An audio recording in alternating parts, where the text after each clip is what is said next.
വീട്ടിൽ നിന്ന് പുറത്തേക്ക് ഇറങ്ങുമ്പോൾ ഈശോയുടെ തിരുഹൃദയത്തിന്റെ മുമ്പിൽ വന്ന് പ്രാർത്ഥിക്കുന്നവരുണ്ടെങ്കിൽ ഒന്ന് കൈവോക്കിയേ, താഴ്ത്തിക്കോ. തിരിച്ചു ചെല്ലുമ്പോൾ ഈശോയുടെ തിരുഹൃദയത്തിന്റെ മുമ്പിൽ പോകുന്നവരൊന്ന് കൈവോക്കിയേ. വെറും 5% കുറഞ്ഞു. പ്രിയമുള്ളവരെ, നമ്മൾ ഈശോയുടെ തിരുഹൃദയത്തിന്റെ മുമ്പിൽ വന്ന് പലതുമൊക്കെ പറഞ്ഞിട്ട് പോകും.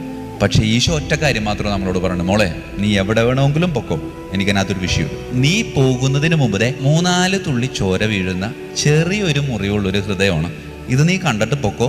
പുറത്തു പോയി നിന്റെ പ്രവൃത്തി, ചില വാക്കുകൾ, ചില നോട്ടങ്ങൾ, അത് എൻ്റെ ഈ മുറിവിന് വലിപ്പം കൂട്ടരുത്.